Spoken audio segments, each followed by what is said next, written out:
So hi everyone, I'm Alexis and I'm a volunteer with the Sunshine Coast Botanical Garden Society and I'm here with Harry Hill. We're just going to take a minute to allow everybody to come in and join the webinar. We're expecting over 100 people this afternoon and it'll just take a minute for everybody to load in. So if you're just joining us and you don't already have a pen and paper handy, I suggest that you grab one because you will be wanting to take notes for all the new little plant babies you're going to want to add to your garden. And we will just be 2 minutes before we get going.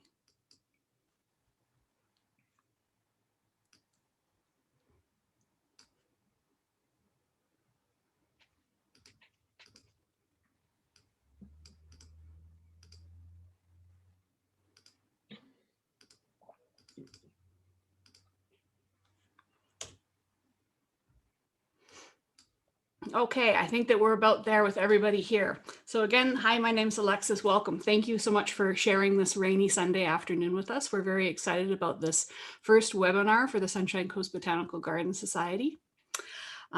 So we're going to be interacting with one another through Zoom here, and there are two ways for you to be able to participate in the event this afternoon. So you'll see the chat down in the lower part of your Zoom menu, and the chat is a great way for all of us to interact with one another, to say hello. If you want to pop in there now and let us know where you're joining us from, that would be great. If you're on the Sunshine Coast, if you're in the sofa, if you're in your favorite desk chair, wherever. And then the other way you can participate is to use the Q&A module. So if you have a question specifically for Harry, please go ahead and put that in the Q&A module. And I'll be able to relay those questions to Harry either through the presentation or at the end. Whereas if you, hey Karen, nice to see you in Gibson's. And if you just have a comment that you'd like to make to the group of maybe a companion plant that worked out really well in your garden, we'd love to be able to see that put into the chat. Hey Alex in Half Moon Bay. It's great to see everybody chiming in there in the chat. Please keep that going. So again, love to see your comments in the chat, but if you do have a question you want answered, it has to get into that Q&A module. Otherwise, I probably won't see it. So now we're going to welcome Harry. So Harry is a founding member and honorary life member of the Native Plant Society of BC. He's one of the founding board members for the Sunshine Coast Botanical Garden Society, and he's the coordinator of the Native Plant Garden, a general treasure when it comes to the natural world on the Sunshine Coast. Harry gave this presentation for the Sunshine Coast Natural History Society a few weeks ago, and it was such a success. And so we're very delighted to have Harry here again. Please welcome him as best you can via Zoom, and we'll get going. Thank you so much for being here, Harry. Oh, thank you, Alexis. So it's great to. I'm sure I know quite a number of you. I can't see you out there, but you have possibly met me at the Botanical Garden or elsewhere. If you do happen to see me there in the garden in the future, don't be shy. Say hello, and you can ask me questions there as well as here through the chat box. So as Alexis mentioned, I gave this talk 3 weeks ago for the Natural History Society, and I've just modified my comments a little bit more for gardeners this time around. So for me, one of the important things about gardening is that it attracts birds and bees and other pollinators. And as a side product, it sometimes attracts other garden visitors. Not all of them are welcome visitors. These are all photos from my backyard. The bear and the deer photos were taken from my deck through a glass door, and the raccoons were in my backyard as well, and the squirrels. So just to let you know, I'm not going to be talking about attracting bears and deers to our yards or raccoons.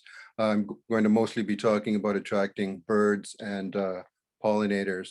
But sometimes these other animals wander into our yards, and it's best not to leave attractants out for them. It's for their own good, but sometimes they do wander through, and it's always nice to appreciate them. So when I give a talk like this to garden clubs, I'm always there to promote native plants. And one of the ways I do that is through these main points. Native plants attract birds and pollinators to our gardens.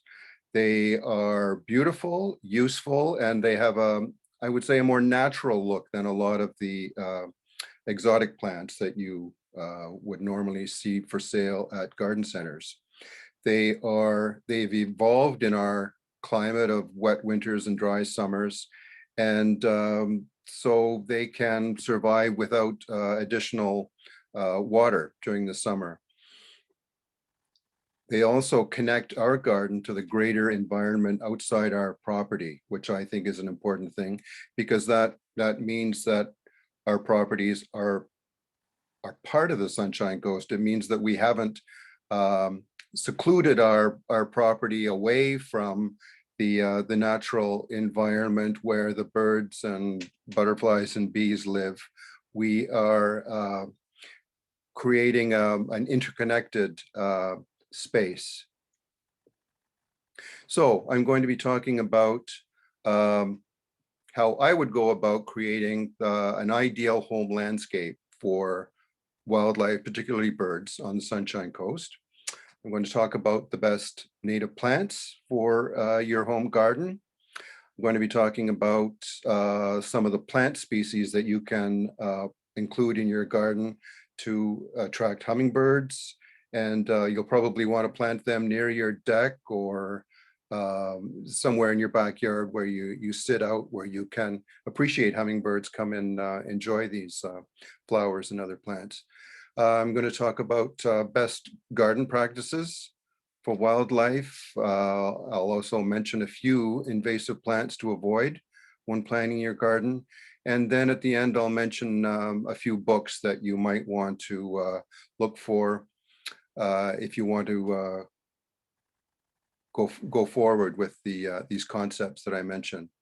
So in 2020, a very interesting quality of life study was done in Europe, and they found this was obviously a very small part of the study, but part of it they found that birds increase human happiness.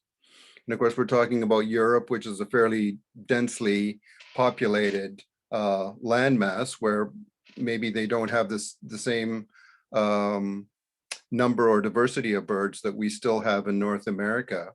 So Europeans really do appreciate wild birds. And this study indicated that adding just 10% more bird species to a vicinity increases the life satisfaction of Europeans at least as much as a comparable increase in income. And I found that quite an amazing conclusion for them to come to, that the statistics so almost indicates that you could go to your boss and ask for a 10% raise, and he or she says, sorry, I can't afford that raise, but I'm going to increase the number of bird species in your neighborhood, and that will give you at least as much satisfaction as a raise would. The study also concluded that nature conservation constitutes an investment in human well-being. Our feeling part of the greater environment and feeling that we're living in a healthy environment increases our sense of well-being. So I thought about this study a little more and decided to reduce it to this simple equation: birds equal happiness. And I think all birders like Alexis can agree with that simple equation. And then I carried it further, that more birds equal more happiness. Then a little bit further, more food and shelter equals more birds equals more happiness.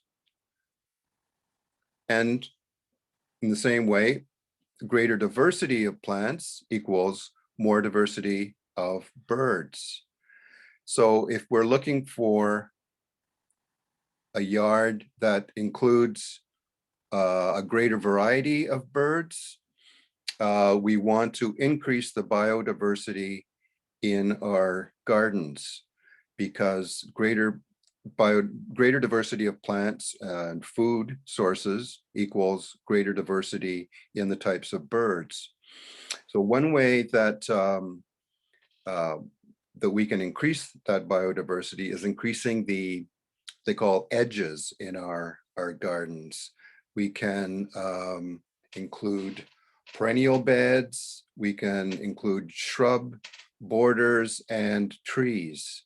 And what you get when you do that is you bring together bird species or wildlife species that enjoy all those different habitats, and you increase the diversity of the types of birds that are visiting your garden. In the photo on the bottom right, you'll see a spot where really 3 habitats come together, and you'll have very great biodiversity. So there's a pond, so you would have birds that frequent ponds looking for frogs to eat, possibly fish, and then you'll have birds that like marsh habitats, and then beyond that, birds that inhabit forests. And so you'll get an overlap of 3 different kinds of habitats that increase the diversity of birds greatly. So in addition to birds inhabiting different layers that go sideways, birds also inhabit different layers that go up. And it's been shown that certain species of birds like to live their lives at certain, I suppose, elevations. Some birds live at the tops of trees, some birds live lower down, and some birds like to live close to the ground. So in this diagram about layering our home landscapes, it looks like maybe the tallest tree is a Douglas fir, and then to the right of that might be a red cedar, and then to the right of that, the tallest tree might be a hemlock. So you can see that at the top layers, you would get swallows, hawks, span-tailed pigeons, and siskins that like to nest and find food at those higher levels of our tallest trees. And then further down, looks like maybe a big leaf maple there on the left.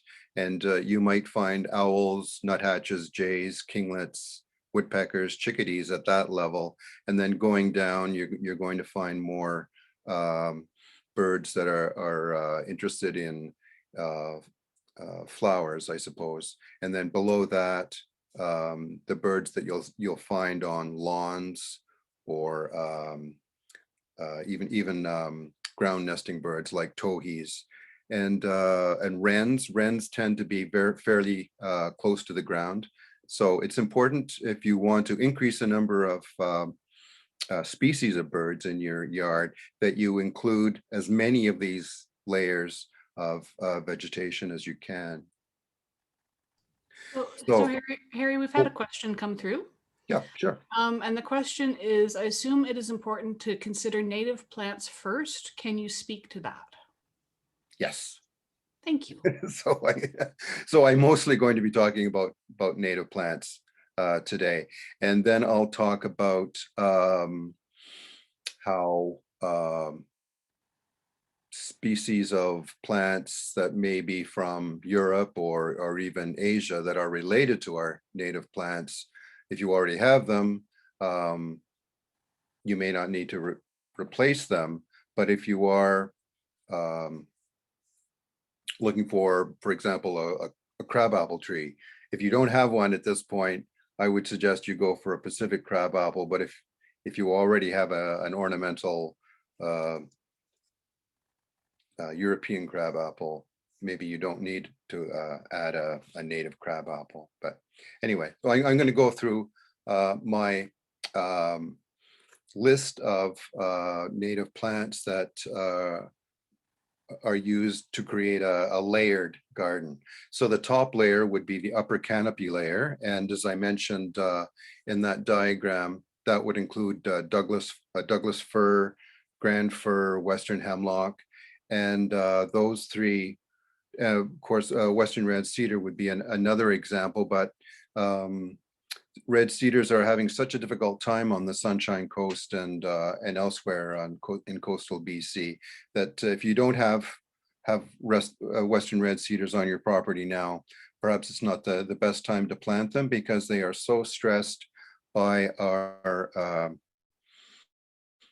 increasingly dry summers and warm summers.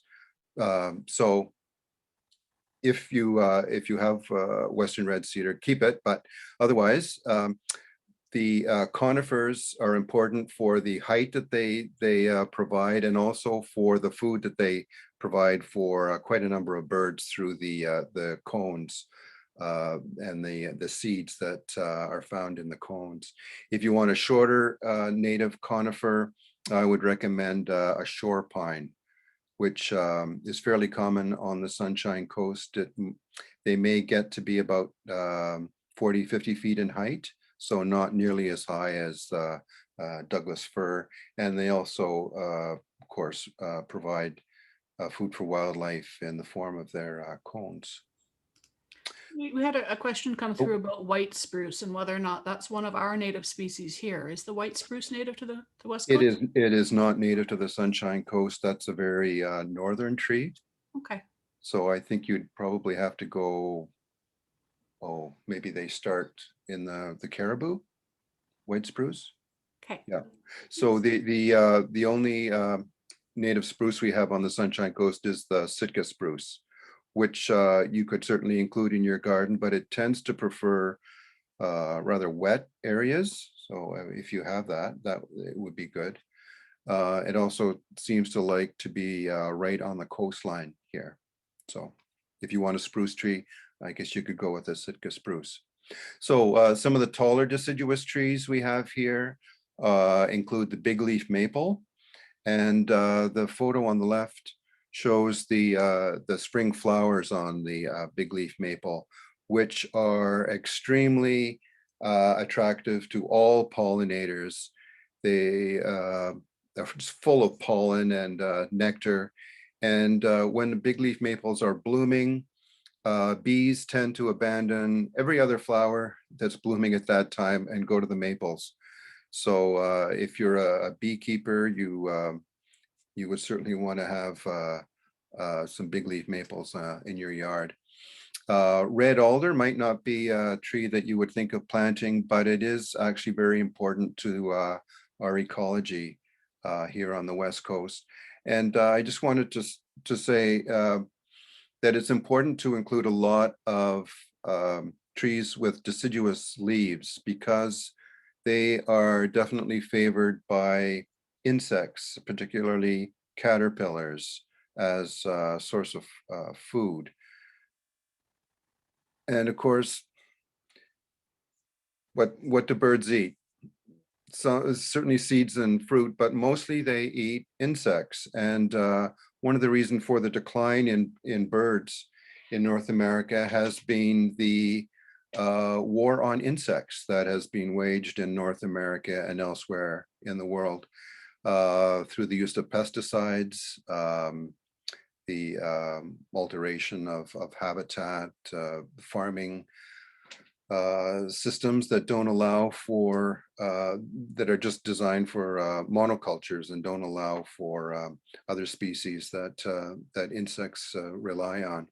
So when you reduce the number and variety of insects in any environment, you immediately reduce the number and variety of birds.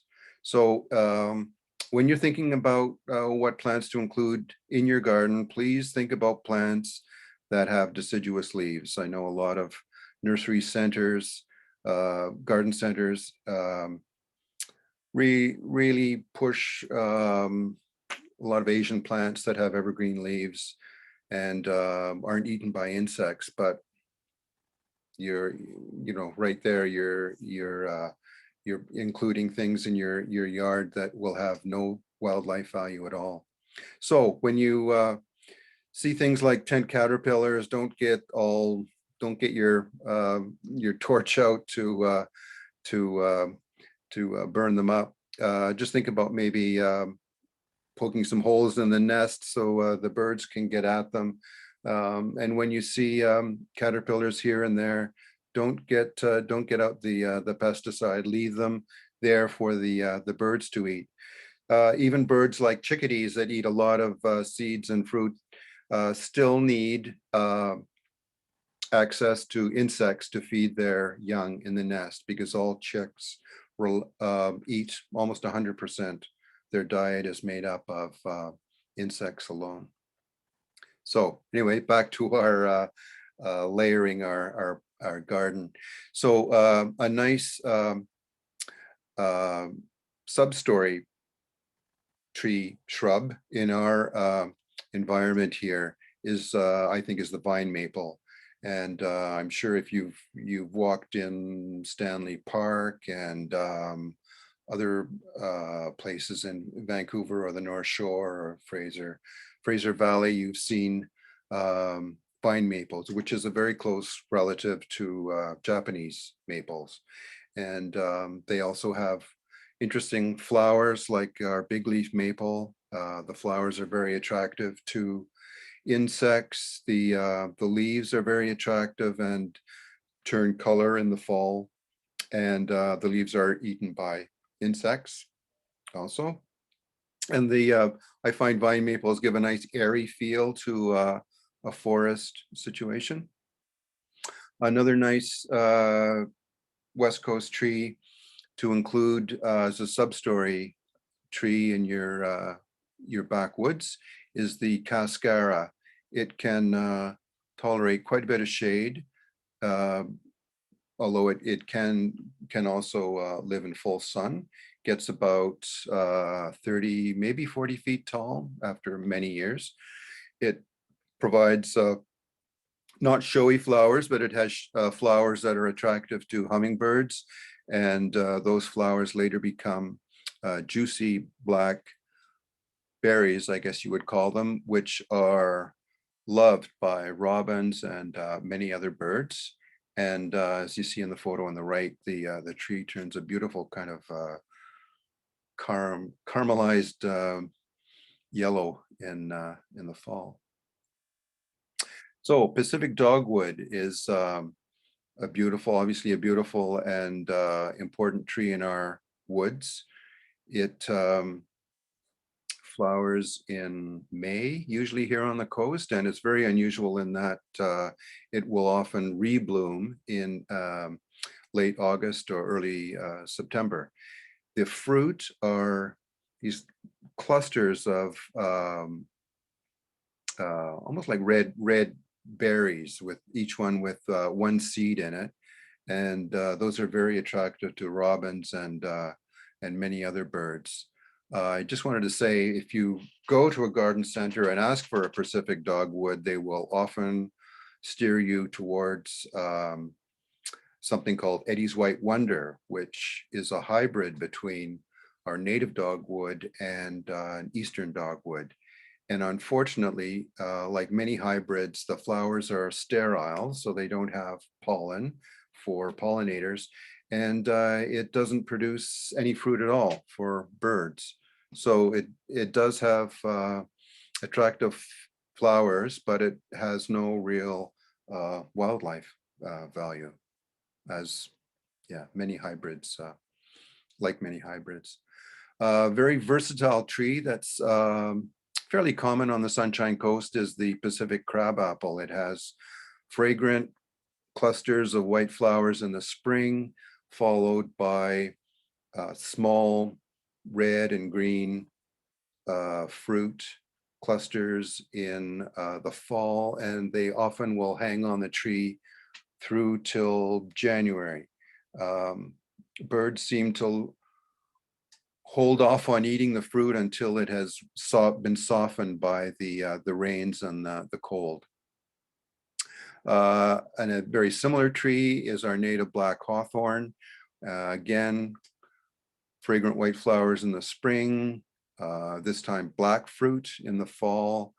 And again, the fruit hang on the tree until January, sometimes even February. Okay, beaked hazelnut. I have never found this growing wild on the Sunshine Coast, but it is fairly common in the Fraser Valley, around Vancouver, the North Shore, and it produces these interesting little nut clusters with it really does look like a beak on them. The nuts are about half the size of the European hazelnut.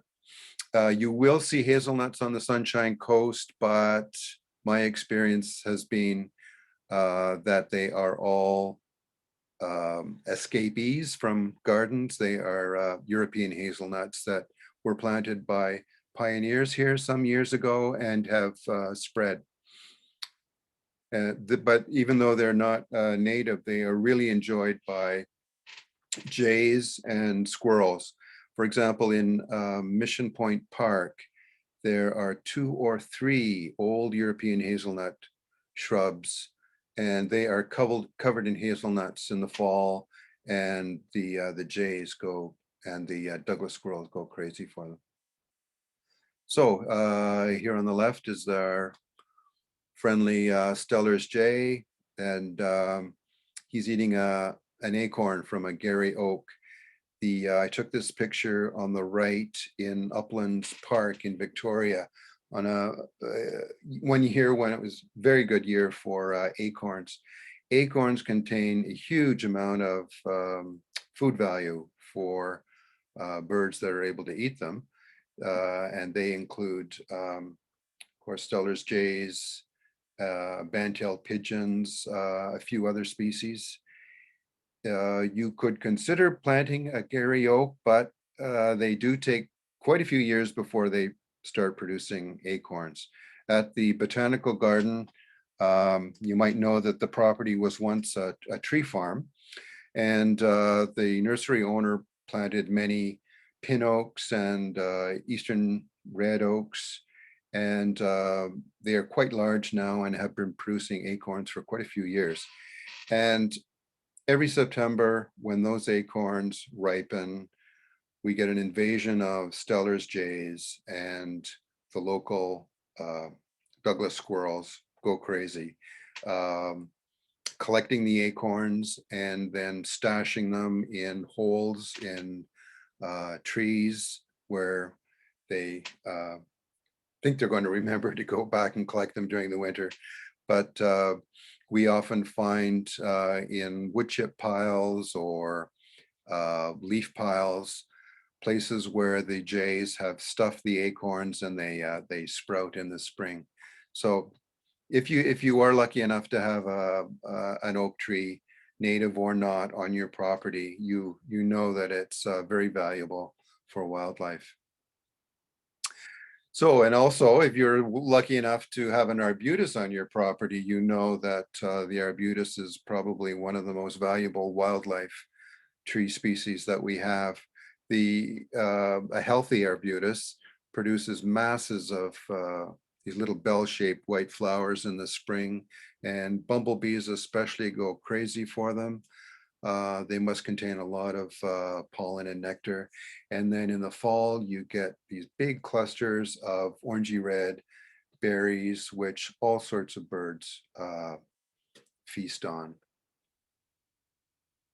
So again, at the Botanical Garden, there's one spot that I designed as an area where home gardeners might get a few ideas on what plants they could include in their own gardens. And this spot includes these 3 shrubs that you see blooming simultaneously. They include red flowering currant. Those are the pinky red flowers. the Oregon grape, the yellow flowers, and Saskatoon berry, the white flowers. These three shrubs are almost always available at garden centers. They all attract hummingbirds and they all attract pollinators. So I'm going to say that those are my three favorite native shrubs. They all, I would say, prefer full sunlight to grow well, to produce lots of flowers and fruit. The Oregon grape produces very fragrant yellow flowers. They're just about to open now. In some places, they already are blooming. Pollinators go crazy for them, and the birds absolutely love those blueberries. So a lot of people may not realize that Saskatoon berry is native to the coast of BC. And it's in fact the same species that grows on the prairies. But I found that the berries here don't taste quite as tasty as the ones that you find in the BC interior and on the prairies. But the birds absolutely love them, I can guarantee you that. The photo on the bottom left was taken at Sargent Bay in probably May. The photo on the top right was taken on the coast, an unusual spot where the birds hadn't gobbled up all the berries. I have some Saskatoon berry bushes on my property, and I rarely get to taste them because the birds tend to gobble them up even before they're totally ripe. Red flowering currant is starting to bloom already on the coast. It's been blooming in Vancouver and Victoria for a week or two already. It's really important for the queen bumblebees, which have been hibernating all winter. And when they come out around this time, they are really hungry and they need some sources of pollen and nectar. And it's very important for their survival that they find shrubs like the red flowering currant around this time. So red flowering currant is a beautiful shrub in itself, but it has a lot of wildlife value in that, as I say, the bumblebees love it. Hummingbirds fight over it. Male rufous hummingbirds will claim it as part of their territory and will provide you with entertainment for days as you watch them fight off all contenders who want to move in and get a drink of nectar from one of these shrubs. Another important native shrub, which I have never found growing wild on the Sunshine Coast, and yet it blooms on the North Shore and in Squamish. But I have included a lot of it in the native plant garden at the Sunshine Coast Botanical Garden, and they have been blooming for a week, maybe 10 days. And they end up producing these small purple plums, which are, I think, very tasty. They sort of taste like cucumber in a way. It's like I don't know, sweet cucumber. They're another one of the early ripening fruit that the birds go crazy for and disappear very quickly as they ripen. Indian plum can take a little bit of shade. In fact, it prefers a little bit of shade. So if that's what you've got, this would be a perfect shrub. Red stem dogwood is another plant that you frequently find in garden centers, so it would be easy to include. It becomes almost like one shrub will produce almost a little thicket by itself, and you may know that a lot of birds take shelter in thickets and feel more secure when they're in thickets where hawks and other predators can't reach them. So the photo on the right shows a varied thrush, which we have down here at sea level during the winter, especially. I think around this time they move back up the mountain. The photo on the bottom left is a red-eyed vireo gobbling down the white fruit of the red stem dogwood. And again, it's one of those birds that likes the protection of being in a thicket, and of course, it loves the berries on that dogwood as well. Nootka rose is really important as a source of pollen and nectar. And of course, later in the year, the rose hips are eaten by a number of birds after they've been softened by the winter rain and wet. Ocean spray attracts all sorts of small pollinating insects, and then birds like hummingbirds will go after the insects. Of course, hummingbirds don't just exist on nectar alone. Most of their diet is actually insects. And where do you find insects? Mostly on flowers. So often hummingbirds will be attracted to flowers just to get at the insects that are around the flowers. Ocean spray produces small seeds later, which are eaten by tiny birds like golden crown kinglet. Is that yes, Alexis, you have a question? Just sitting here silently waiting. We did have a question come through, Yeah. Harry. The question's about dogwoods, and it says, is variegated dogwood the same as the red stem dogwood? Most of the variegated dogwoods are European shrub dogwoods. Okay. Yes. If you have one and it is producing fruit, great. Yeah. No. Yeah. Generally, what we're looking for is fruit and pollen. We want things with fruit and pollen. Yes. Yes. Okay, cool. So if you have one already that is variegated and it is producing fruit, I would say leave it. And but if you're going out for the first time looking for a shrub dogwood, I would say look and try to get a native one. Cool. And we had another question come in while we were chatting here. That's kind of more of a general gardening question, but it's a great one.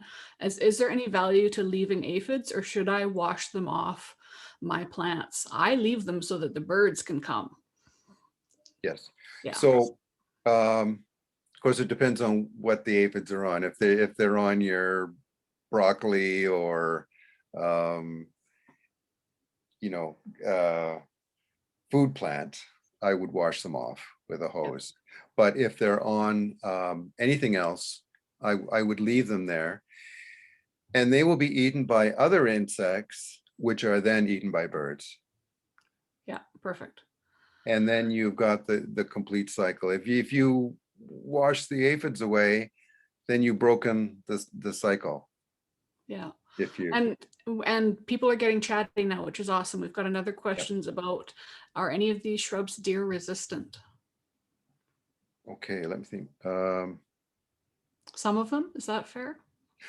Right. So my experience with native shrubs is that deer will nibble on them, they will browse, but even the Nootka rose, you'd think they would come and eat up the rose just the way they eat up hybrid roses, but they don't. They nibble and browse on a lot of these shrubs, not all of them, but there's a difference with native perennials. There are some native perennials which deer will come and eat to the ground.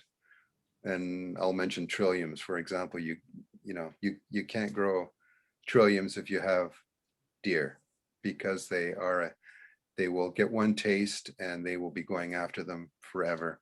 You'll make a new best friend. Yeah. Okay. What else was I going to say? So some of the plants like the Oregon grape, the deer will eat the very young soft leaves in the spring, but they won't eat the leaves after they become toughened up Right. in the summer.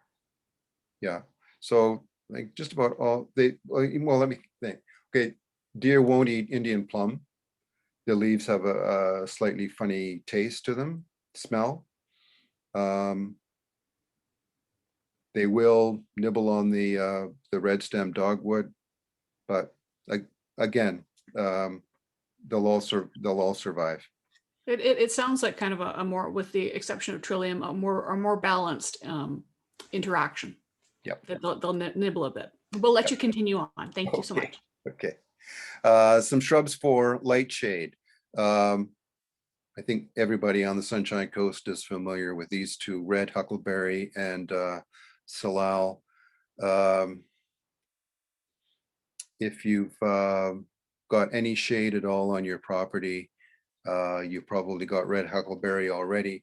If it's really deep shade, you may have a huckleberry growing but not producing many flowers and fruit. If that's the case, you might think about thinning out the branches of the tree that are shading the huckleberry, and you will see an immediate increase in the number of berries that you see on the huckleberry.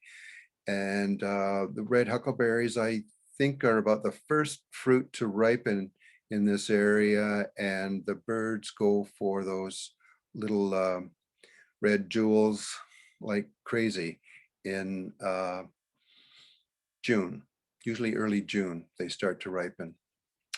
Salal attracts different pollinators, and many animals eat the purple berries, which are delicious for us too.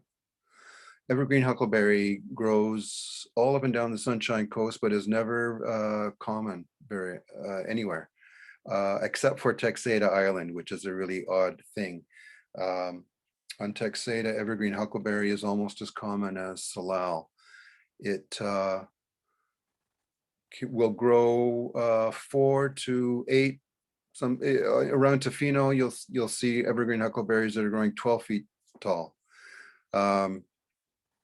They're shorter here. They bloom in May and produce berries in the summer, and the berries hang on the fruit until about Christmas. And in fact, they get a little sweeter, and they're mostly consumed by wildlife and birds later in the fall. And this is a photo taken by my friend Patty Wales in the native plant garden. And probably in September. And I think this is 2 cubs. I think the mother was somewhere around, and they were helping themselves to the evergreen huckleberries there. So low Oregon grape is a great shrub for shaded areas. Will even grow under cedar trees. And like other Oregon grapes, fragrant yellow flowers in the spring, and bluey purple berries in late summer and the fall. Really attractive shrub. Hi, Harry. It's me again. Yes. So just Diane, I see your question, and it's a really nice general one. So I'm going to hold Yep. that one till the end. But we've got a Okay. question from Monique, who's saying she's trying to plant native plants in her garden, and she's transplanted a couple of huckleberries, but they look sad. So any tips for transplanting? I was thinking tell them a joke, but I think you've probably got a better answer to make them not sad. Okay. Huckleberry. Well, if you're just moving it around, of course you'll want to get as much of the root as possible. With red huckleberry, you want to put as much rotting wood in the planting hole as you can find. Great tip. Yes, when you go hiking on the coast, you'll often find red huckleberries growing out of stumps. Right. And I think the plant has a relationship with the fungal organisms in the stump. and that provides the huckleberry with moisture, even Cool. though it looks as though it's, high above the ground. It's not lacking moisture because it gets it through these fungal organisms in the soil and through the often cedar stump that they grow in. So when you transplant huckleberry or plant it for the first time, I think it's always important to put in some rotting wood, and especially if you can find rotting wood that has, as I say, the the white filaments and things that you find related to fungus and mushrooms. If you Right. can get all that in the hole, you'll have a better time. And you do need to, like any plant transplanted shrub, you need to water it through the first summer, I would say. Yeah, for sure. Awesome. Thank you so much. So next couple of native shrubs that are, oh, sorry, is there another question? No. So next couple of important native shrubs are salmonberry and thimbleberry. And the one on the left is a mutation found. This mutation has been found twice, once on the North Shore Mountains and once in the Olympic Mountains in Washington, D.C. I'm not sure where this one came from. We have some growing in the at the botanical garden. The flower has many more petals than is usual, but it still produces regular looking salmon berries. You may know that rufous hummingbirds arrive on the coast when the salmon berries start to bloom. So they are an important source of food for rufous hummingbirds especially. So speaking of hummingbirds, you've probably seen our native orange honeysuckle climbing up usually fir trees. They old ones have quite thick stems as they sort of twine around the fir tree and going up, reaching for sunlight. And when the plant gets enough light, they start producing these orange tubular flowers, which are probably pollinated only by hummingbirds. They look like a specialist flower that is just waiting for hummingbirds to pollinate them. The second kind of honeysuckle species we have on the coast is the hairy honeysuckle, which has pink and purpley flowers. You find it mostly around Pender Harbor, some areas of Half Moon Bay. All the offshore islands have a lot of this particular honeysuckle. Oh, and for the Natural History Society, I provided 3 questions in the middle of the presentation. So I asked them this question: what is our third native honeysuckle species, Lonicera, on the Sunshine Coast? People can type a guess into the chat if they want to. Sure. If they want to, but I think that your hint that you gave last time. Right. So if you've been to the Seashell Marsh at all in the spring, you would be familiar with this species because if you walk through the marsh, you're going to hear hummingbirds buzzing all around you, and they are very attracted to the black twinberry.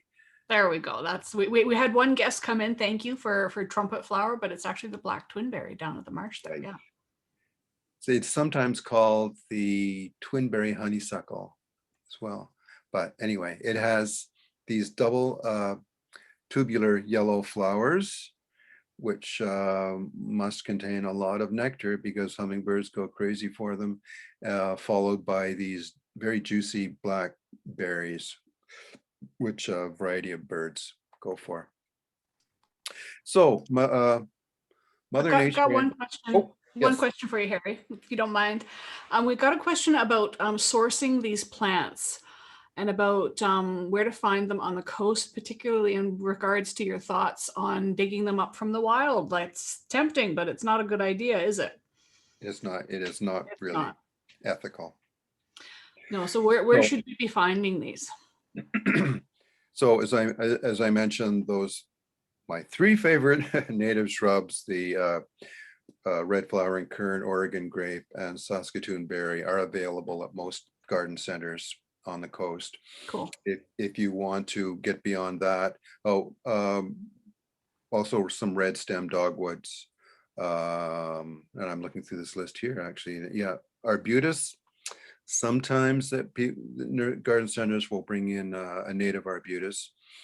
I have found the Sunshine Coast Nursery on the highway in Roberts Creek is the best place for sourcing native plants. They have a native plant section. Also, Cheryl Topping, the manager there, is very good about taking orders. And I think just generally as gardeners, the more we're going into our nurseries asking for native species, the more that they're going to understand that this is in demand and it's wanted, and start Yeah, supplying us with more of them. that's a good point. Yeah. I know we shouldn't be traveling too much, but there are native plant nurseries at, for example, the Maplewood Bird Sanctuary in North Vancouver. There's another one in Burnaby. There's a great one in Saanich, and a very good one in Chilliwack. And then also the Botanical Garden has their plant sale coming up first weekend in May. Details of Yes, that on the website, right? and there will be a small native plant section at the plant sale.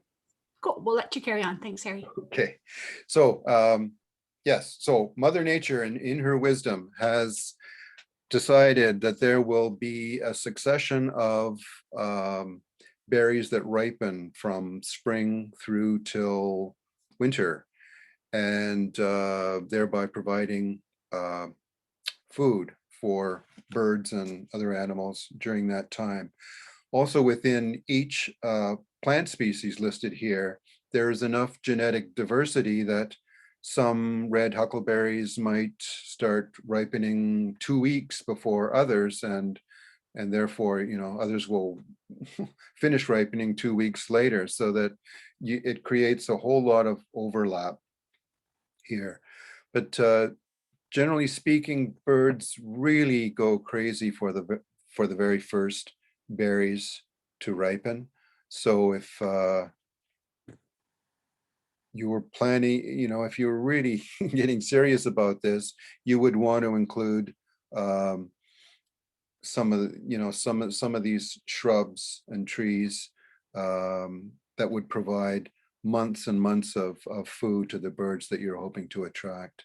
Some of the plants later in the list, like Pacific crabapple, hawthorn, Nootka rose, snowberry, they tend to be less palatable, I think, to the birds, and the birds wait for them to soften and sometimes even ferment. But that means that there will always be food for birds hanging on these shrubs. Sometimes you'll see snowberries, the white snowberries, hanging on shrubs even in February and March.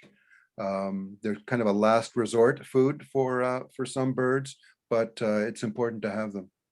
Yes. We have a question about the succession of this ripening. So Yep. are we going down the left list and then down the right, or is it Yes. across? Yeah. So the first berry to ripen would be the red huckleberry, and then yes, you go down that list, and then you go down the other side, and the last to ripen, I would say, would be snowberry. That's aptly named, I would say. Yeah. Thank you. So this list is just based on my personal observations here on the coast. And as I say, there's quite a bit of overlap there. So now I'm going to talk a little bit about perennials that you can include in your garden. There, yeah, there we go. So I took this little video clip in Uplands Park in Victoria. where there are just masses and masses of common camas. And this is what a lot of the park looks like in early May. It's just fantastic. And these bulbs, or these flowers, grow from underground bulbs, which take years to grow to the point that they produce a flower. So it's not a short-term enterprise growing them from seed. But fortunately, the Dutch have discovered camas, and often in the garden centers, you will find camas bulbs for sale, just like you find tulips and daffodils. So you can include them in your garden. These photos were taken in the Garry Oak Meadow at the Botanical Garden in May. So you can see the bluey purple camas flowers and the pink sea blush, which is an annual that's sometimes found growing with the camas. So we don't have common camas growing on the Sunshine Coast, but we do have great camas, which is in some ways even nicer. It's about double the size of common camas, and I found it in quite a number of spots, mostly on rocky bluffs from Seashelt north to Pender Harbor. It's become more and more rare as properties have been built, and the camas is wiped out. So a lot of you will know largeleaf lupin from driving up the bypass from Langdale, where lupin seeds, I think, were included in the grass seed mix. But in fact, lupins grow, this type of lupin grows over a lot of BC, and produces a lot of pollen and nectar for birds, and even hummingbirds go for them. Sneezeweed is, I think, it is a beautiful flower in itself. But so I have planted a big patch of it at the Botanical Garden. And in late August through September, when this patch of sneezeweed is blooming, the whole area just buzzes with bees and pollinating flies. It attracts honeybees from the other far corner of the property, and all sorts of bumblebees, and many types of pollinating flies. Douglas Aster is a great plant, and I would even say, if you were going to include only one native perennial flower, it should be the Douglas Aster, because it's so hardy, versatile, and again, when it's blooming, those plants are just buzzing with insects. And the dry seeds provide food for birds later. Two really tough, drought-tolerant native plants are yarrow and pearly everlasting. The yarrow that you find usually on the Sunshine Coast is white, but I have also found pale pink yarrow up near Daniel Point, near Garden Bay. The bees love both of these. Goldenrod, another great pollinator plant. The wild species can grow 4 to 5 feet tall, so that's a bit tall for some gardens. So I would maybe recommend a cultivar called Baby Gold. It's about 1.5 to 2 feet tall. And fireweed, of course, a lot of beekeepers on the coast take their hives up the mountains where fireweed grows in the summer, and it produces the most wonderful honey. So it's possible to include a whole mix of these native wildflowers to create a border, and I've done that at the Botanical Garden, and that provides important food for bumblebees especially, and wild other wild pollinators, including butterflies, from August, September, even into October. Some really drought tolerant rock garden plants are broadleaf stonecrop, which is available in most garden centers, slim leaf onion, which is available as a bulb in the fall, and nodding onion, which on the Sunshine Coast usually grows in soil pockets in rocks on the bluffs. These are two very attractive native perennials for wettish gardens, Henderson's checker mallow and Alaska burnet. These two are really beautiful shade garden flowers. Western trillium, which unfortunately is a deer magnet. I've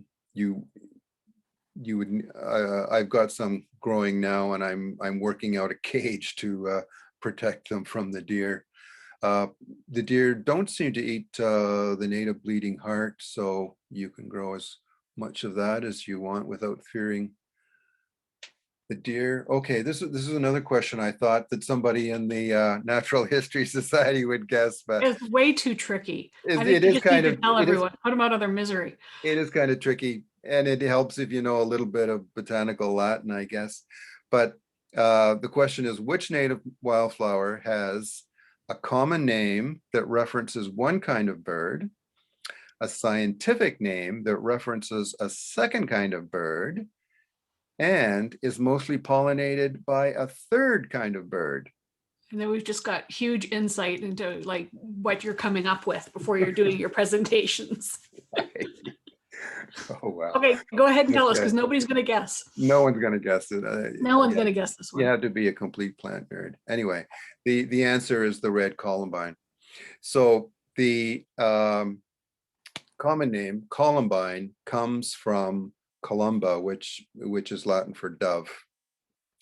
The botanical name Aquilegia comes from the Latin for eagle.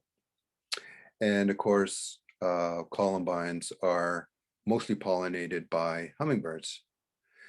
If you look on the flowers, you'll see the 5 little spurs at the top of the downturning flower, and at the tip of each little spur is a little ball, of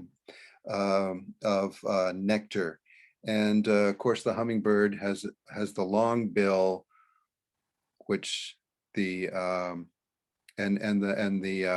flower has placed the nectar at the end of the spur, so the hummingbird has to go all the way, has to stick its bill all the way down the spur to get to the nectar, and so doing, it rubs its forehead on the anthers, picks up the pollen on its forehead, and then goes to another flower and does exactly the same thing and pollinates the next flower. Anyway, these are beautiful little forest jewels to include in your garden, and of course you get entertainment from the hummingbirds. I have occasionally seen bumblebees on them, and what they do is they actually chew through the spur to get at the nectar. They don't have the bill to get it the way the hummingbird does, so they kind of cheat and chew through the flower. So I'll go through a very few native ground covers to include. Bunchberry is a great one to include in a forest garden. It takes a while to get established, but if you plant it in almost pure bark mulch, it will be very happy and will eventually spread like crazy.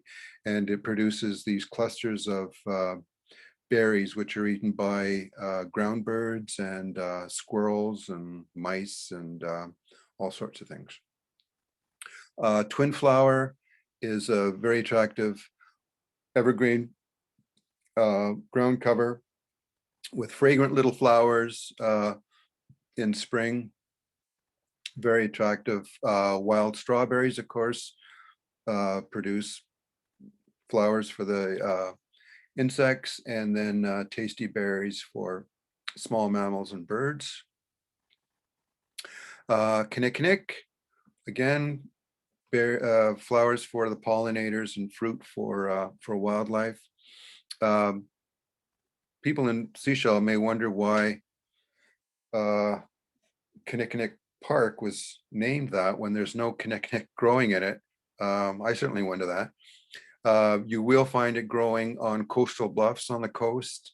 So parts of Smuggler's Cove Park have quite a lot of kinnikinnick, and what is it, Francis Peninsula Park? You'll find quite a bit of it there as well.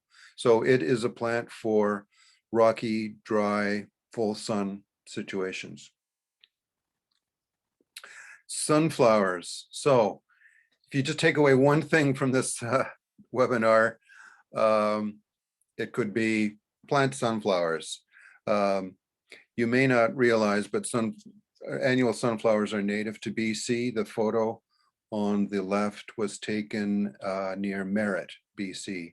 So it's native to the interior, where that's just what a wild sunflower looks like. And of course, plant breeders have done all sorts of wild and crazy things with the original species to create monsters.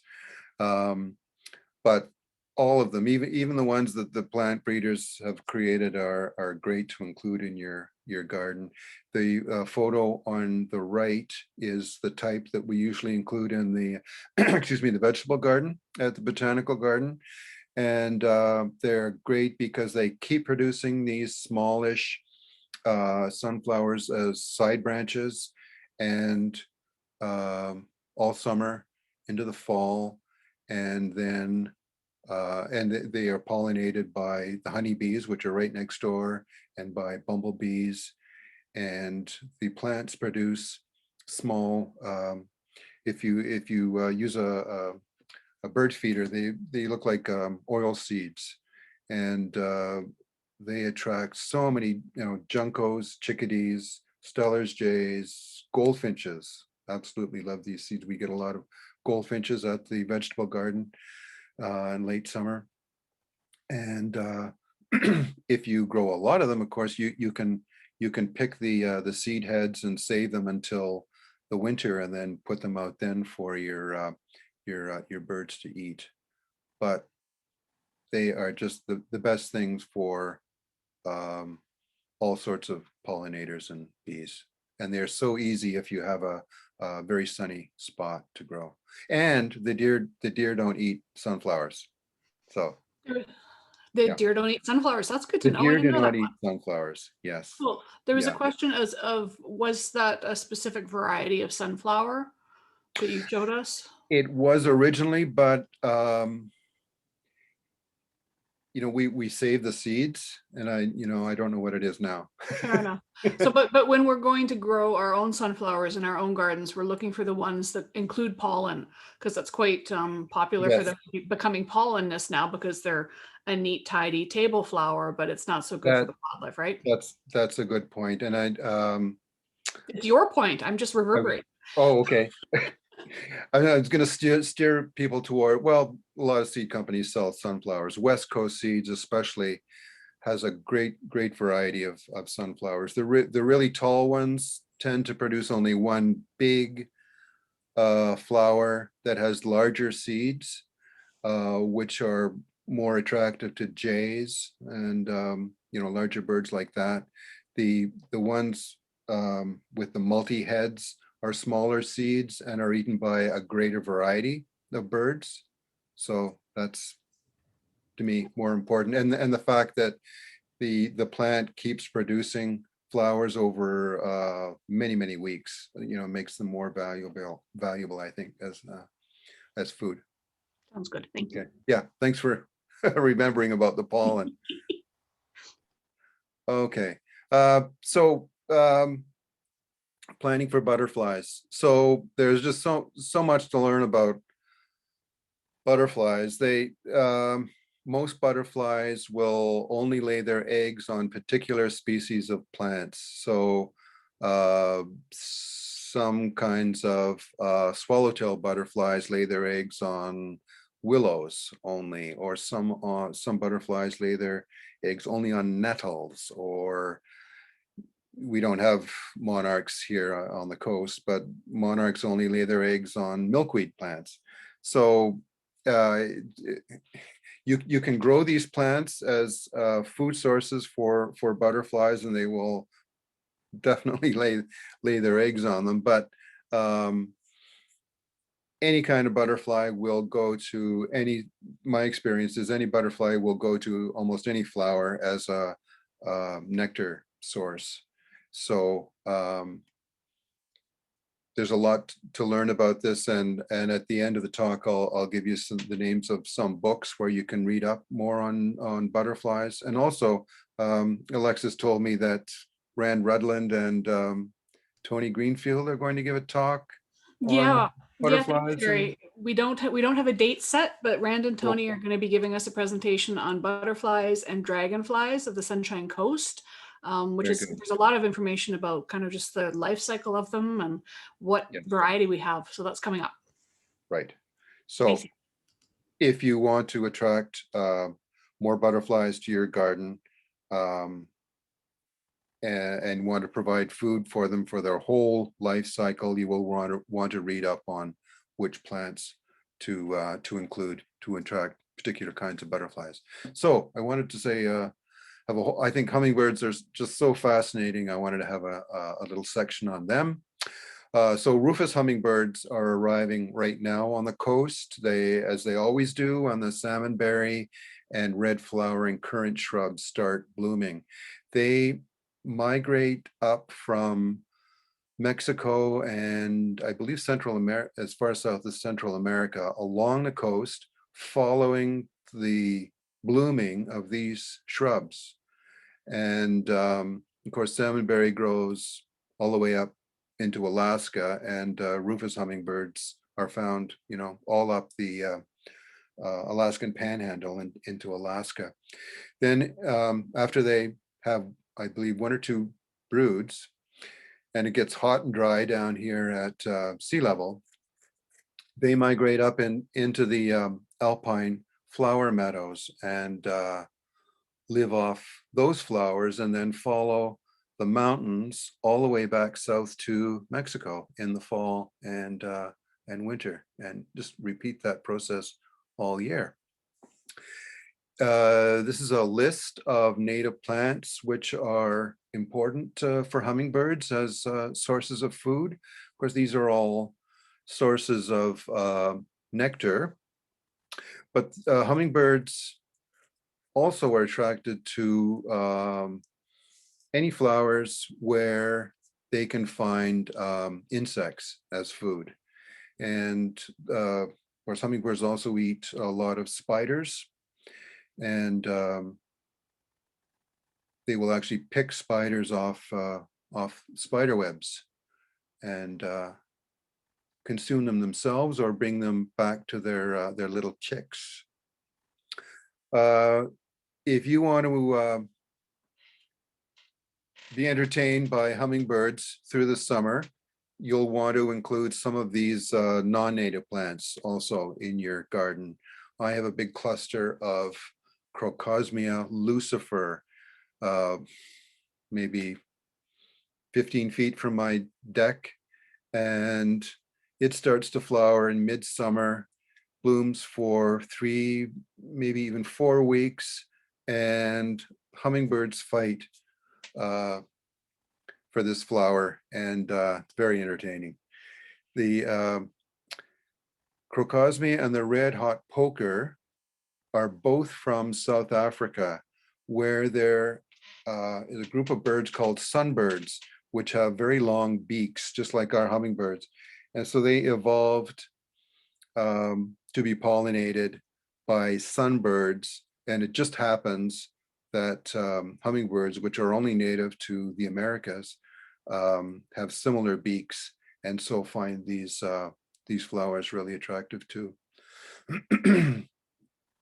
These 2 plants are from Eastern North America, cardinal flower and bee balm, and evolved with the, I guess, the ruby-throated hummingbird in Eastern North America. And they're very attractive garden plants. And our Rufus and Anna's hummingbirds find them really attractive too. As I mentioned, hummingbirds are only found in the Americas, and in Chile, southern Chile, which has very similar climatic conditions to British Columbia, hardy fuchsias are a very common plant, and they are pollinated by Chilean hummingbirds. And these little shrubs grow very well on the Sunshine Coast, are hardy. They will sometimes, if we get a prolonged cold spell, they'll sometimes be knocked down to the ground, but will resprout in the spring and produce flowers for months on end. They're amazing. Scarlet runner beans are native to Central America and very easy to grow. And of course, they produce beans for you to eat as well. But the red flowers are very attractive to our two hummingbird species. Now, I want to say a few words about the Anna's hummingbirds, which everybody who spends a winter on the Sunshine Coast is familiar with and loves. If you want to provide a natural source of food for them, other than putting out nectar water, you can plant an Asian version of our Oregon grape called Mahonia media, which is media means a hybrid species. And you can find these in garden centers under the name Winter Sun and Charity. Winter Sun grows about 8 feet tall. Charity grows about 12 feet tall. So you can choose the one you want by the size of it. They bloom in December, January, usually finish in February. And while they're in bloom, the Anna's hummingbirds will be going at them every day. If we get a cold snap, the shrubs stop blooming for a while, but restart again as soon as temperatures come up. Witch hazel here on the Sunshine Coast, you'll find hummingbirds on it when it starts blooming in late January into February, even sort of finishing blooming now. Grevillea is a Australian plant, and there's a bird in Australia with a similar bill to the hummingbird, and so it has evolved to match the Australian sort of hummingbird, and it is winter blooming as well and has red flowers, of course, which are especially attractive to hummingbirds. Yes, so right. So some of you may not know that the Anna's hummingbird is not originally native to coastal British Columbia. Its original range was the southern third of California into a little bit of Baja California in Mexico. And in the 20s, for some reason, the bird started expanding its range, and it expanded east into Arizona and north into Northern California, Oregon, Washington, and eventually British Columbia. Now, I asked this question at the Natural History Society meeting, and Tony Greenfield knew that Anna's hummingbirds first appeared in British Columbia in Victoria in the late 1960s. And they started coming up only as summer visitors, nesting in the summer and then going a little bit further south for the winter.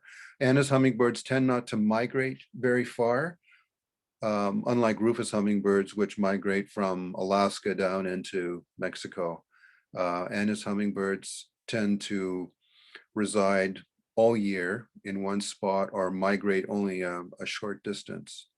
But they arrived in Victoria in the late 60s and then expanded to the mainland and then further up Vancouver Island, and probably got to the Sunshine Coast in the 80s, and then just in BC, just sort of took off in the 90s and got to pretty much everywhere that they are now as a year-round resident, and they are still expanding north as a summer bird. So they have actually been found breeding in Alaska, the Alaskan Panhandle in summer, and now in the Okanagan in summer, and then they retreat further south for the winter. But anyway, so in one respect, they're kind of an invasive species that they have moved in from elsewhere. So this map just shows their current range from which has expanded like at least 4 times from the original range in the bottom third of California.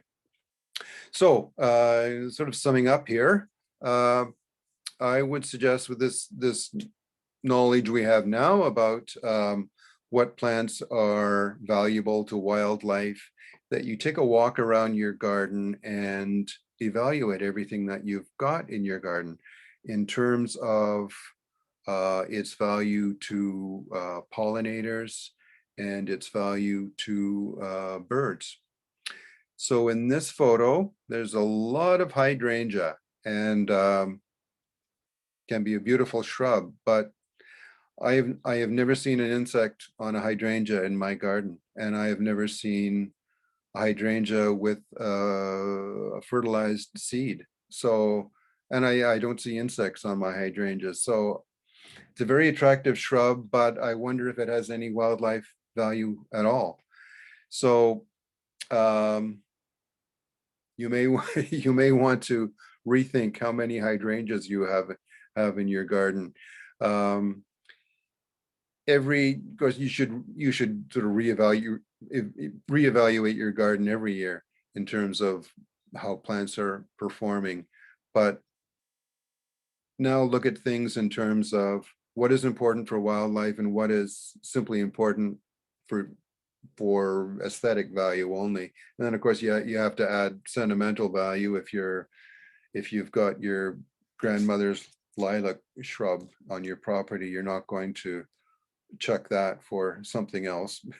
But you do want to think about everything in terms of what is not just good for you or pretty to you, but what is going to be value to the environment, really. So if you have a lot of boxwood, it's not really doing anything for the environment.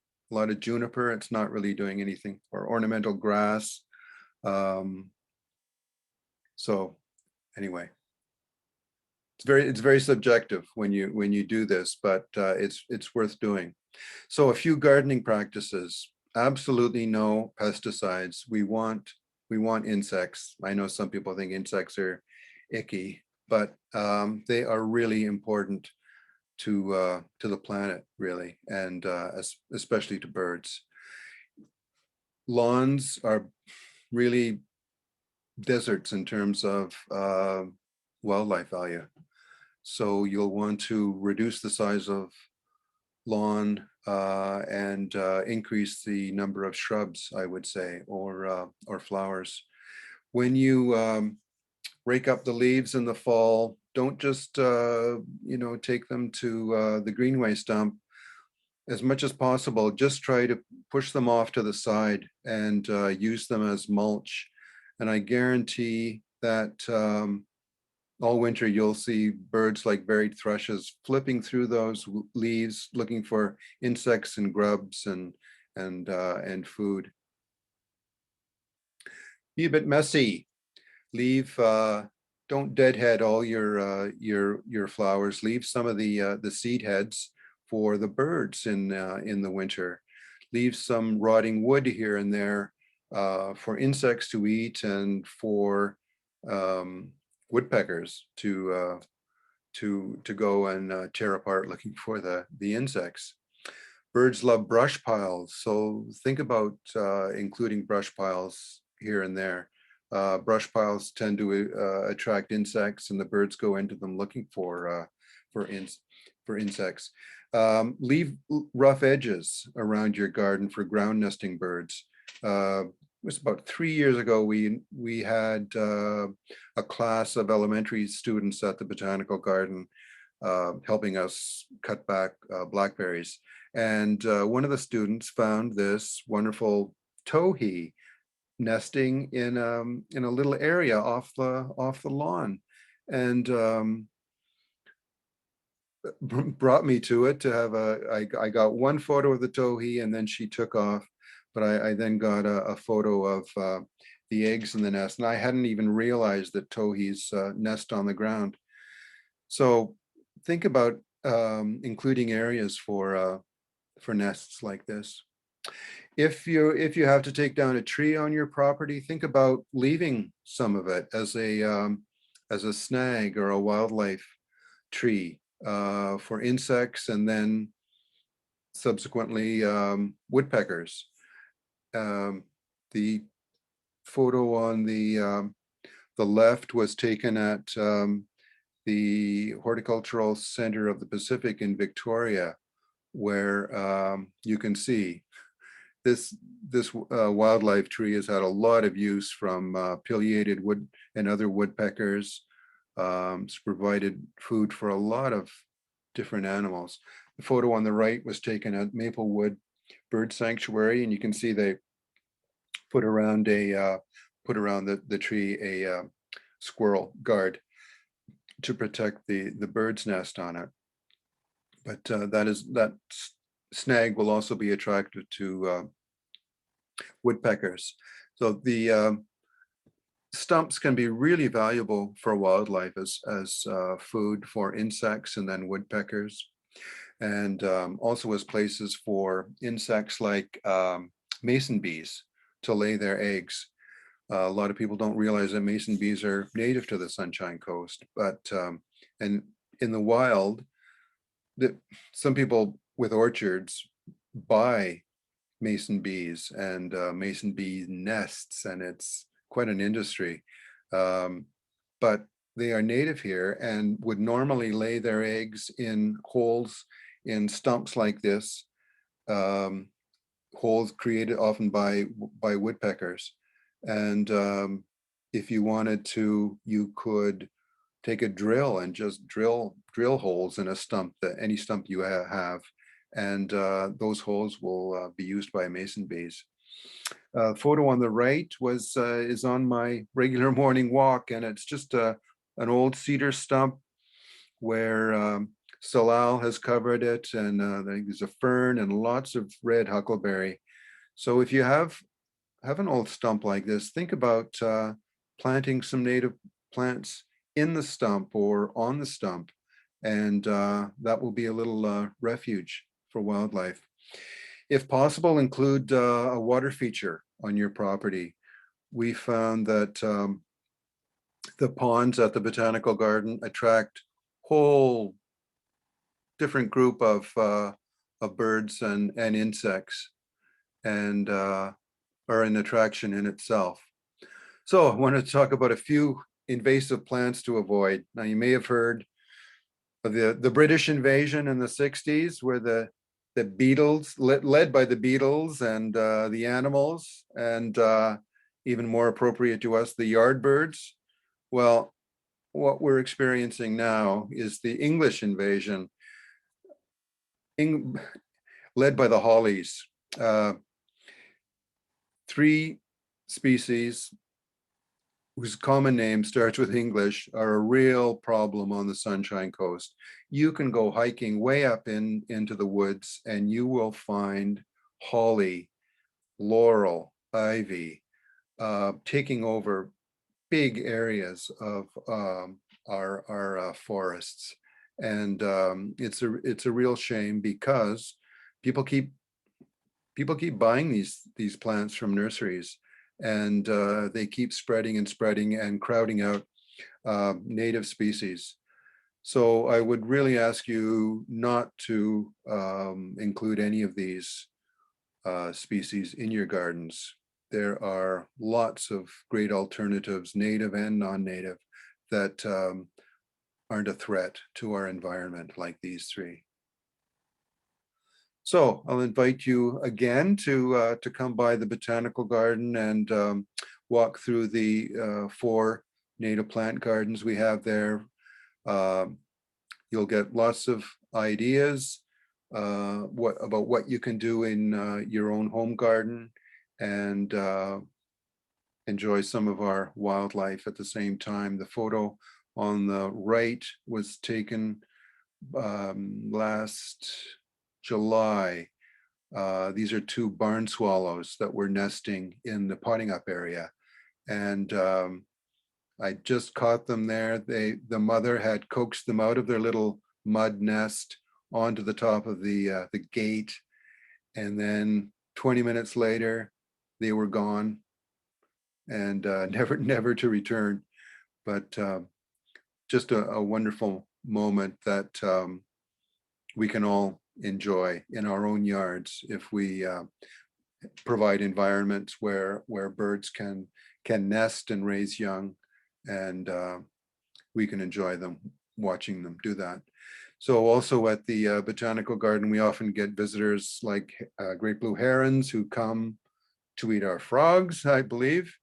We get deer coming through to eat my plants. We get alligator lizards and many garter snakes in the winter, or in the summer rather. As much as possible, we provided species signs on the plants, so you can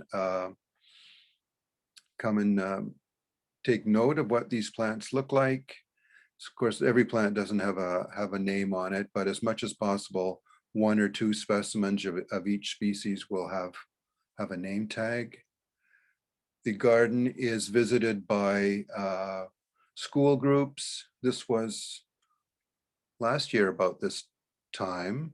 I think this was our last guided tour because of the pandemic. We hope eventually to have more guided tours. The classes will be visiting unguided, I believe, this spring. But kids come to see the frog eggs and the tadpoles, and it's great to get kids interested in nature. These are 3 photos I took of a rufous hummingbird female collecting fluff for her nest. Cattail fluff is a very common material used to create the soft inner part of the hummingbird nest, and she will then bind all the fluff with spider webs and then stick flakes of lichen on that to camouflage it. Quite amazing and wonderful to watch. So if you've got your pen and pencil handy, you might want to take down the names of some of these books. If you're only going to get one or borrow one, I would really recommend Landscaping for Wildlife by Russell Link. It has all sorts of really practical information on nest boxes,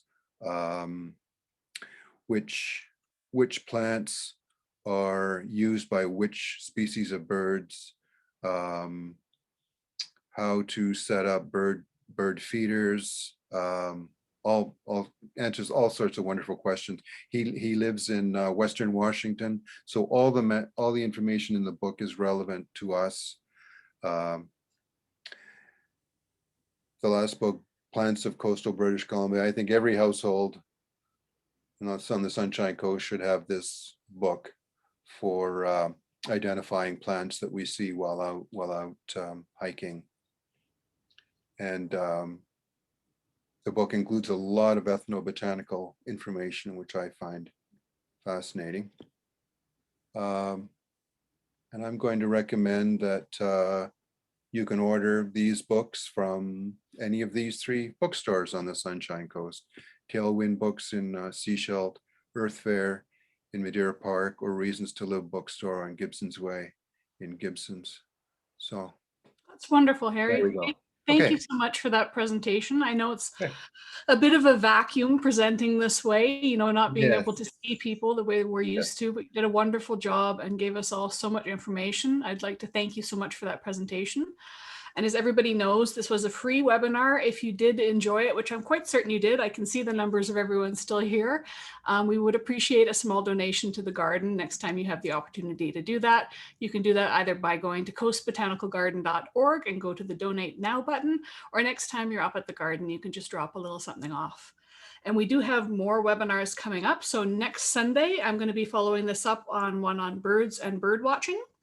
And so we'll be learning about how to identify the birds we're seeing in our gardens or out when we're hiking. We also have a presentation called Growing a Resilient Garden, which Patty Wales and Sheila Watkins are going to be presenting, talking us through how to be strategizing our gardens for changing climates, changing circumstances, and then also, as mentioned, butterflies and dragonflies. And we've got questions coming in.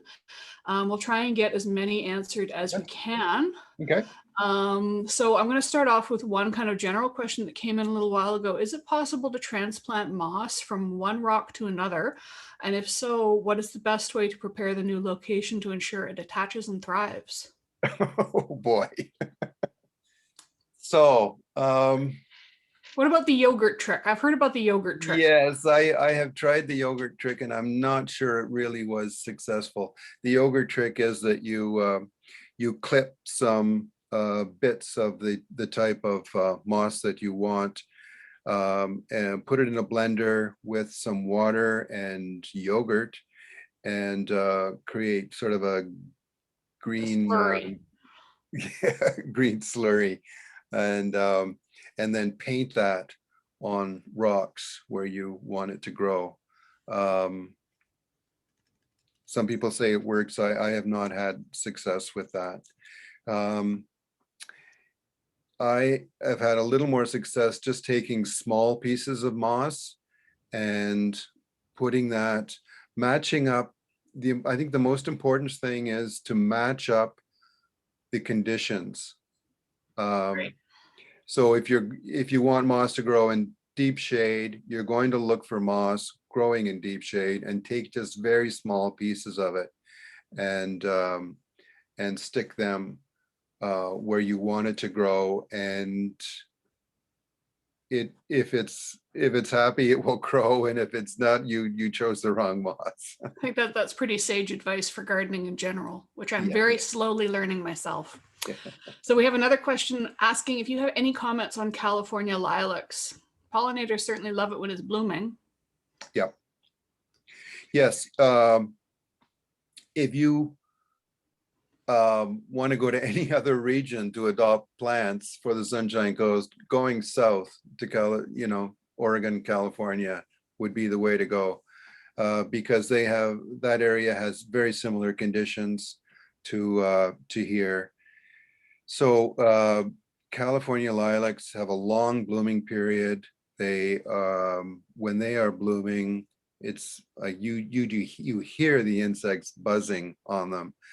So the species that go to them in California, in bees and other pollinators, are the same as what we have here. So I think the California lilac is a good choice for the Sunshine Coast, particularly because it gets through our summers without needing any irrigation.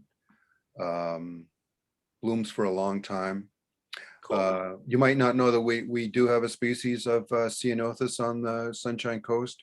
I found it growing up near Ruby Lake and have collected seed from it, and have planted a couple of them at in the Gary Oak garden at the Botanical Garden.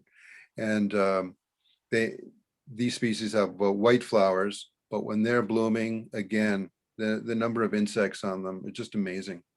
So, Lovely. And so kind of a similar question, yep. wondering about clover and its wildlife value. Uh, pretty good, I believe. White and red clover, both good choices as pollinators. And I know a lot of people are, well, not a lot of people, but some people are planting white clover lawns these days.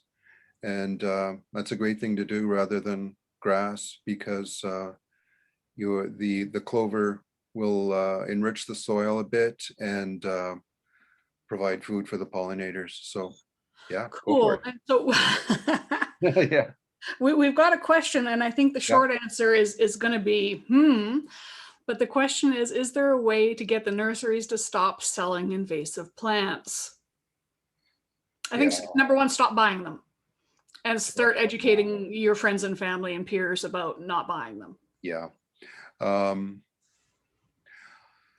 I know some areas, I believe Washington State now does not allow selling of English ivy. Other than that, I don't know what you can do. There are so many cultivars of these things, like holly. There's And I think it's legislation. I don't know. Sorry. legislation and speak with our own pocketbooks. Yep.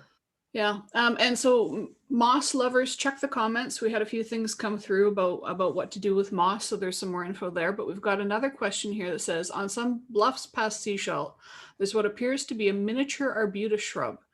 Do you know what it is? Do you know if it's similar pollinator berry value to a full-size arbutus? Or maybe it's just a small arbutus. So the nursery trade has been selling a lot of the European arbutus in recent years. It's Arbutus unido, or strawberry tree is the common name. And it's native to the Mediterranean and Western Ireland, strangely enough. And it is like a small version of our native arbutus, except it has the stems will peel and are sort of brown underneath, not nearly as attractive as our native arbutus, but it has similar flowers, which are attractive to pollinators. And then it has funny kind of strawberry looking fruit in the winter. And an odd thing about it is it's one of the rare shrubs that has flowers and fruit on it at the same time. So it is actually a good choice for a garden because it doesn't need additional watering.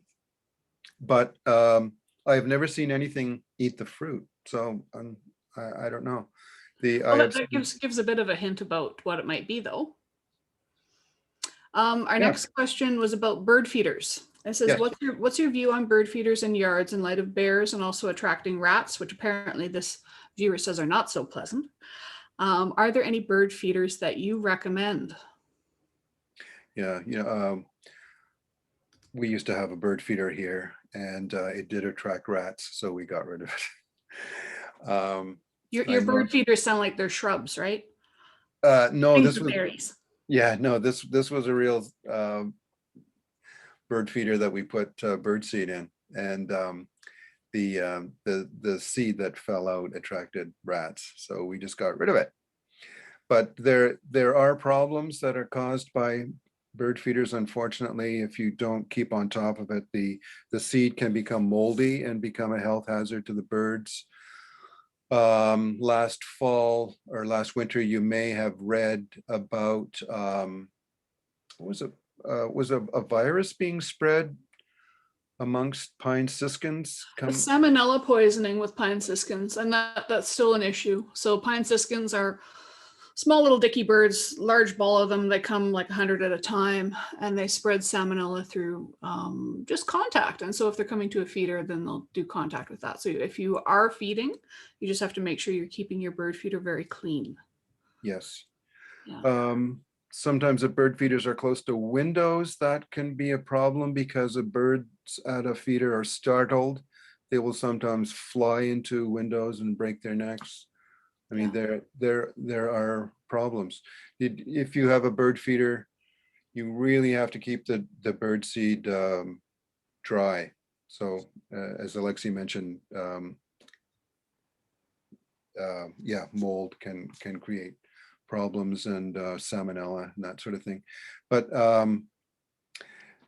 they are great for bringing in birds for, you know, quick visits close to your window, so you don't have to sort of go outside to see the birds. But I think my approach is to plant fruit-bearing trees that will have fruit for these birds over the winter, so that they're not dependent on bird feeders.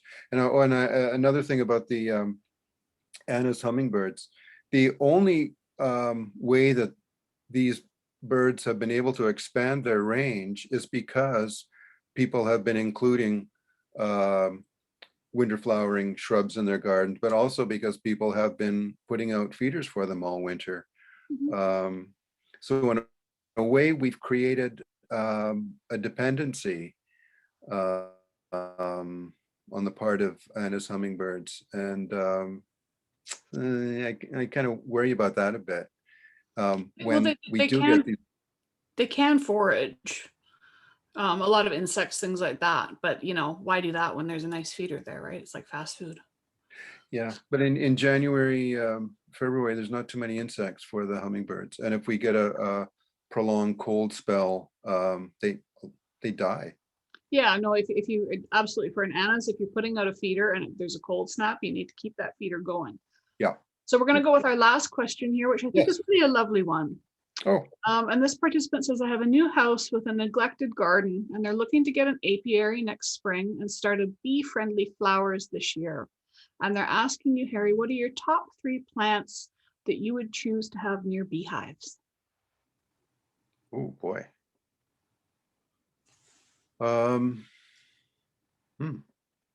So if these are European honeybees, and I'd have to say European honeybees have a preference for European plants, although they will go for a lot of our wildflowers. They really do like plants like lavender and all the whole range of Mediterranean herbs like oregano and sage, plants like that. Let me think. I mentioned the sneezeweed that blooms in August into September here. I see a lot of honeybees on that, and I see honeybees on fireweed, our native fireweed, and that's very easy to grow in the garden, and it's beautiful. There, I guess. That's it. That's great. That's it. And again, sunflowers. Grow sunflowers. Don't need any excuse for growing sunflowers. Harry, thank you so much for this wonderful presentation, for sharing your knowledge with all of us. That's wonderful. Everyone, we'd love to see you up at the garden. Go visit the Native Plant Garden. It's there to teach us what we can do with our own gardens. Visit the society at coastbotanicalgarden.org. If you have the chance to give that small donation, we would really appreciate it. And we hope to see you at upcoming webinars. We've got a whole bunch more coming. Thank you all very much. Have a wonderful afternoon, and we will see you next time. Okay. Thanks, Harry. Okay, bye-bye.